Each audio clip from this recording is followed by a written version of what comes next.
Top quality और consistent performance के लिए सिर्फ सिल्वर पंप नाम याद रखना।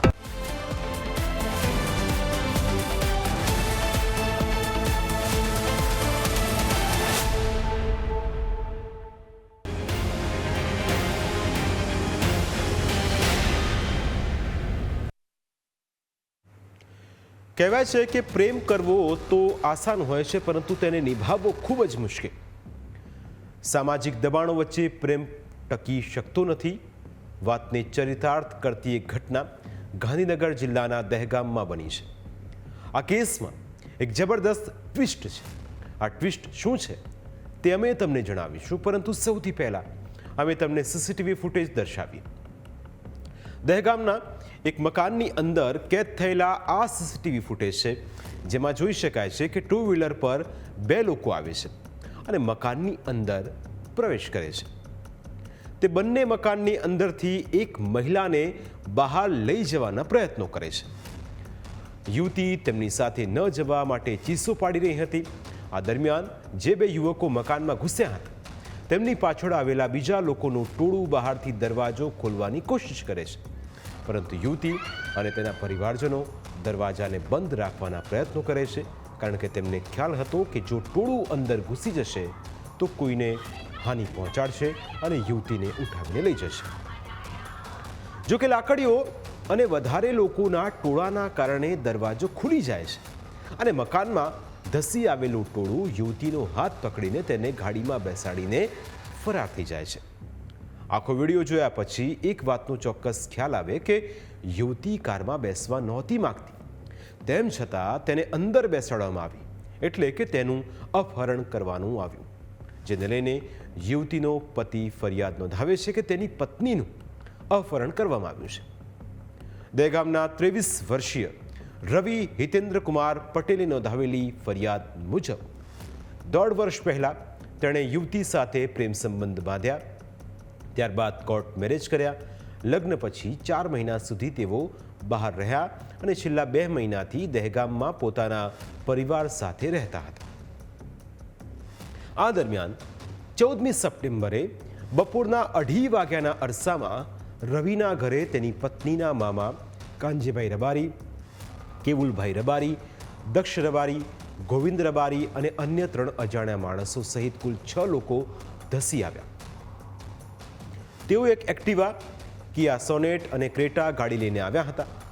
ફરિયાદમાં જણાવ્યા અનુસાર આ લોકોએ ઘર પાસે આવીને બૂમાબૂમ કરી યુવતીને તેમની સાથે મોકલી આપવા જણાવ્યું, પરંતુ યુવતી અને તેના પરિવારે ન પાડતા તેનો લાકડીઓ લઈને ઘરમાં ઘૂસી ગયા. બાદમાં તેમણે યુવતીને ખેંચીને લઈ જવાનો પ્રયાસ કરતા રવિ અને તેના માતા પિતા ભાઈ વચ્ચે પડ્યા હતા, જેથી આરોપીઓએ રવિ અને તેના પરિવારના સભ્યોને લાકડીઓ અને ગળદા પાટુથી માર માર્યો હતો. આ હુમલામાં રવિ અને તેના પરિવારજનો નીચે પડી ગયા હતા. બાદમાં તેઓ યુવતીને બળજબરીપૂર્વક સફેદ કલરની કિયા ગાડીમાં અપહરણ કરીને લઈ ગયા. આ ઘટના બાદ રવિએ તાત્કાલિક પોલીસ કંટ્રોલ રૂમ પર ફોન કરીને જાણ કરી. દહેગામમાં રહેતા રવિ પટેલ એમની પત્ની સાથે છેલ્લા 2-1 મહિનાથી દહેગામ ખાતે રહેતા હતા. ઘટના મુજબ એમની પત્ની આયુષીના ઘરવાળા એમના પિયર પક્ષના એના મામા અને એના ભાઈને રવિભાઈના ત્યાં આવેલા અને આયુષીને અપહરણ કરી લઈ ગયેલ છે અને રવિને અને એના કુટુંબીજનોને ગળદાપાટોનો માર મારેલ છે. આ બાબતે પોલીસે અપહરણની ફરિયાદ દાખલ કરી છે. એક આરોપી એરેસ્ટ કરેલ છે, બાકીના આરોપી અને ભોગ બનનારની શોધખોળ ચાલુ છે. જો થોડા ભૂતકાળ પર નજર કરીએ તો 8 મહિના પહેલાં આ પ્રેમી પંખેડાએ ભાગીને લગ્ન કર્યા હતા. દહેગામના રખિયાલ પોલીસ મથકે બંને પક્ષો વચ્ચે હોબાળો મચ્યો હતો. જે સમયે યુવતીએ પતિ જોડે જવાની ઈચ્છા વ્યક્ત કરતા પોલીસ અને સમાજની રાહે મામલો શાંત પડી ગયો હતો. તેવામાં હવે આ પ્રકારની ઘટના બનતા આખો મામલો ટોક ઓફ ધ ટાઉન બન્યો છે.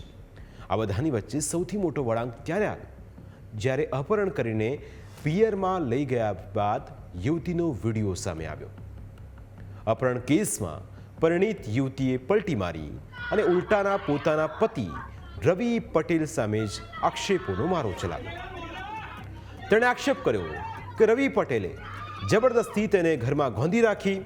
હદ તો ત્યારે થઈ જ્યારે યુવતીએ તેના પતિ અને સાસરિયા વિરુદ્ધ કેસ કરી.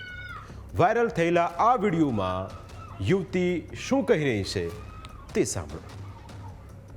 મારા ઓછોમાં કોઈ પણ જાતના શારીરિક કે માનસિક દબાણ વગર મારા માતા પિતા પાસે આવેલી છું. મેં પટેલ રવિ સાથે લવ મેરેજ કરેલા હતા, પણ અમારા વિચાર ન મળતા હોવાના કારણે ત્યારે હું ત્યાંથી છૂટું થવા માંગુ છું, પરંતુ તેઓએ મને ખૂબ બળજબરીપૂર્વક ગાદી રાખેલ હતી તથા કોઈ પણ રબારીઓનું તથા મારા માતા પિતાને સંપર્ક કરી છે જાનથી મારી નાખીશું. તેથી હું ડરી ગયેલ હતી. તારા નાના ભાઈને ઉપાડ લેશું, જ્યાંથી મારી નાખીશ. તેથી હું ત્યાંથી નીકળી શકતી નથી, પરંતુ મારે રહેવાનું નહીં. તેથી કોન્ટેક્ટ કરી લીધો અને મને જે ભાઈઓ લેવા આવ્યા હતા તે મારી મરજીથી લઈ ગયેલા હતા. તે કોઈ ગુનેગાર નથી. સીસીટીવીમાં જે દેખાય છે એ ઝપાઝપી મને બચાવવા માટે થાય છે. મારા માતા પિતા તથા બીજા અન્ય લોકો બળજબરીથી લાવ્યા નથી. તે બધા નિર્દોષ છે. પરિવાર પાસે ગયા પછી યુવતીએ પલટી મારી કે પછી તે વિડીયોમાં જે વાત જણાવી રહી છે તે હકીકત છે? સામે આવેલા સીસીટીવી સાચા છે કે પછી યુવતી સાચી છે? આ સવાલોના જવાબ મેળવવા હવે આખા કેસમાં પોલીસ તપાસ કરી રહી છે.